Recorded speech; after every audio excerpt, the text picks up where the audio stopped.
Hi guys, how are you doing? I hope you are doing good. I'm doing good myself. This is Shatskim, in case you do not know who this girl here is. Yes, I am Shatskim, and thanks for finding time to watch this video. It's a new month of October. Yes, and I talk about this month, a month of October.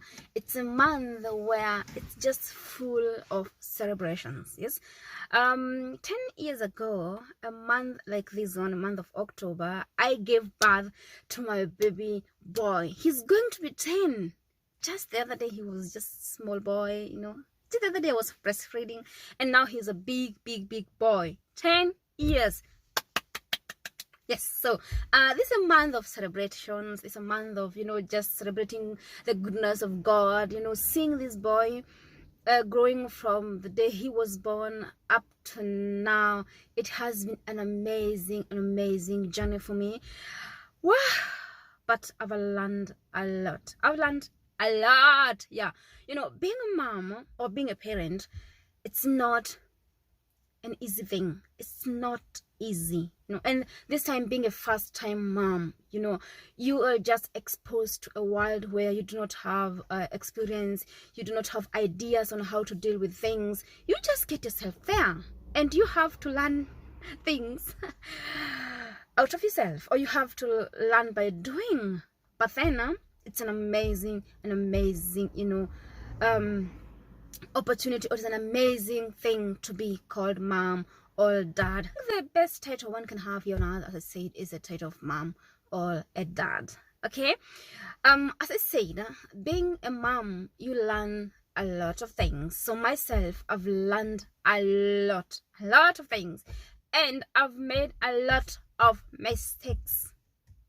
Yes, yeah, I've done a lot of mistakes for the last 10 years, and in these videos I'm going to share with you some of those things which you should never do or say to your child. Okay, I found myself saying those things. As I said, I've learned through my mistakes, and these are some of the things which I've learned along the way, which are not good, which are just they do not add up well when they are used by we parents. They're not good, and I'm going to share with you those things which I've learned that they're not good at all when it comes to parenting, and those are things which you should try your very best to do away with. Okay, so I'm just going to begin with telling your child to stop crying. We don't even ask, why are you crying? We are just like, stop crying. When you tell your child to stop crying, it's like telling him or her, stop showing your emotions. And I believe that we should all show our emotions. It's natural, it's good, it's normal to cry, but we end up telling our kids, stop crying. We don't even want to know why are they crying. We just want them to stop crying. So whatever, the reason behind them crying is none of our business somehow. All what we want is them to stop crying. And the children they do grow knowing that crying is not good, or showing emotions is not good. Especially if you have a baby boy, we tend to tell them, boys do not cry. So boys do not show emotions. They are men. They have to be strong. Do not cry. That's not okay. Let that child cry, or else go there and ask the child, why are you crying? What made you cry? What happened? And from there, they will have a sense of, my mom or my dad is caring, and he or she wants to know why I'm crying, and they will open up and tell you the reason as to why they are crying. Okay, so something else is, we do protect our children the best we can. Okay, and every parent do go ahead telling their children, do not talk to strangers. I've told my boy many times, do not talk with strangers, okay? But then there was a time when we were in a shopping mall, and my son saw this shop where they were selling kids things, games and such things. So he went inside, and I was left outside, and I was like, where is my boy? I was searching my boy overall, everywhere. I was just like, where's my son? Where did he go? And so he also came out, and he didn't find me. And because I've always told him not to talk to strangers, he could not ask, what can I do to get my mom? Where is the information center? Because information center is where you go and say, hey, I lost my mom and I'm here alone. can someone just announce, because it's a shopping mall, it's a big shopping mall. There are speakers. In case of anything, they do announce what they want. In case of any danger or in case of something, they do talk, and everyone will hear. So you hear this message. So my son, as I've been telling him not to look for help or not to talk to strangers, he didn't feel comfortable asking someone or telling someone, I lost my mom, or I'm alone here, I got lost, I need to know where my mom is. So he was walking around the mall crying. But then I was then upstairs on the fourth floor or that floor up, and I saw him down there crying. So I had to shout at him and tell him, stop there, I'm coming there. So when I came here, I was like, yeah, you could have gone to the same shop where you are, to this selling man or these people who are serving there, and tell them you lost your mom and you do not know where your mom is. They could have helped you. And he was like, Mom, but you told me never to talk to strangers. He was a stranger. Where should I talk to him? And then there were also security people inside the mall. And I asked him, look, there are security people. Why didn't you go there and ask for help? And he was like, they are also strangers. And you have been telling me not to talk to strangers. And from that day, I turned my words. I told him this. You can talk to strangers, but then you have to be very careful of what you're telling them or what they're telling you. So there are people like those security people. They work there. They are security people. You can go there and talk to them, okay, and tell them what you want. Or people in this shop where you are, they sell there. They have uniform. You can talk to them and tell them what you want. They could have helped you. So telling your child never to talk to a stranger, it's not that good, okay? Show him or her how to talk to strangers. Okay, so something else is about empty promises. We parents, we are good at telling your kids, okay, stay here and I'm going to work. When I come, I will bring you something. And for sure you'll not do that.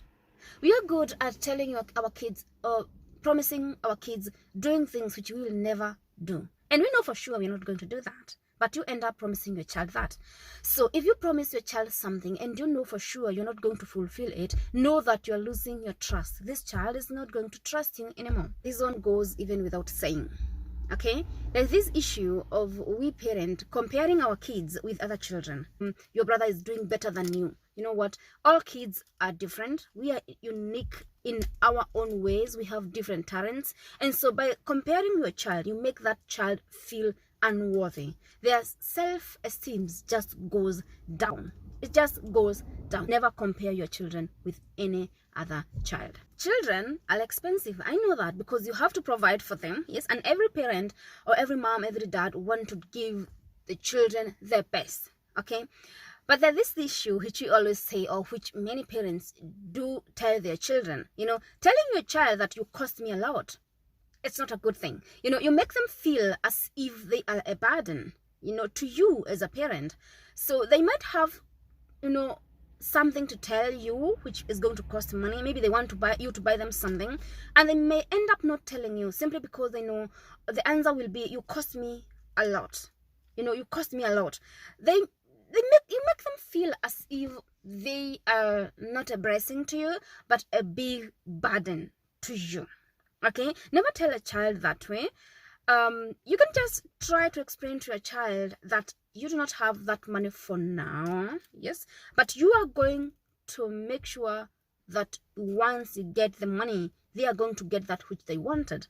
But telling a child simply because he or she told you to buy him or her something, and you'd end up telling her, or him, what, you cost me a lot, doesn't go well with the kids. Doesn't. So don't tell your children that way. So there's something else. Now this was because I had one of my friends told his son, stop eating that, look how fat you are. Telling your child that he or she is fat, or she's too thin, the self-esteem is so down. If you think that your child is fat, as you're calling him or her, you can look for better words to explain this to that child. But just telling a child, stop eating that, look how fat you are. So he grows or she grows knowing that being fat is bad, or being thin is bad. Why can't you just teach your children to be okay with their body, how it is, to just accept their body, instead of you body shaming your child, because that's just body shaming them. And they feel even ashamed to talk in front of other kids or to do anything because they feel they do not fit there. Never do that. Never do that. It's not good at all. So something else, I know this is something every parent should know. Okay, calling your child names. You know, you are so stupid, you are useless, you just look like your dad or just like your mom. You know, and in this case, in a very negative way, simply because maybe you're separated with the dad or with the mama, and all what you can do is to, you know, to tell your child, you look like your mom, you're stupid like your mom, you are this like your dad. It's not okay. You are so stupid, you're so useless, you will never become something here on earth, you'll never achieve anything. You know, our tongue has the capability to create or to destroy. So imagine you being a mom and you're telling your child that they cannot make it in life. Now, who else will they believe? If you as a mom, you see that your children, or you as a dad, you see your child or your children that they will never make it in life, you do a big damage to that child by telling him or her that. Even in school, he or she will be like, my mom told me I'll never make it in life, so why should I work smart or work hard? You know, and my mom, you know, my mom knows a lot of things, so she knows already, and that's how it's going to be. You know, I cannot make it in life, I'm just going to be useless in life. It's just bad thing. It's not good at all. Never do that. You know, never do that. So something else is about our phone calls. You know, we parents, we do make phone calls when the child is there, assuming that they're not listening simply because they're watching TV or they are doing something. So we assume that they are very busy doing whatever they are doing, so they're not hearing what we are saying, so I can make my call. And maybe the call I'm making is not supposed to be heard by any child. So you end up talking about somebody or even talking about their teacher. You're discussing their teacher and the child is there, and you're talking very negative about their teacher and the child is there, and this child is listening. Never assume that they're not hearing. They hear every word. So if you know for sure that this call is not supposed to be heard by a child, do it when the children are not there. Yeah. And on top of that, you discussing a teacher with your child or discussing your teacher when your child is there, okay, you have to remember this. Tomorrow morning you'll take that child to school, to the same teacher you are talking bad about. So how is this child going to respect this teacher? If the mom is talking bad or dad is talking bad about this teacher, how do you expect this child to then give respect to this teacher? Even if you don't like the teacher, discuss him or her when the child is not there. I know we are busy parents, very busy, and sometimes a child might come to you and he or she wants to tell you something. And what we always do is like tell them, can't you see I'm busy? Why are you disturbing me? I'm busy. So that child just came to you and tell you, Mom, can I tell you something? And you're like, no, I'm busy. So, you know, you just chase your child away from you without listening to what he or she wanted to tell you. Maybe it's not important to you, but to that child, it's so crucial. It's so important. So you have to just give them time and listen to them. So this is something I've done a lot of times. This is a mistake I've done most of the time, that I will be like, when my son comes to me, Mom, can I tell you something? I'll be like, can you see I'm cooking? Can you wait until I finish cooking, then we can talk about it? And then we will end up not talking about that, because maybe I will forget, or he will forget whatever he wanted to tell me. So it is gone.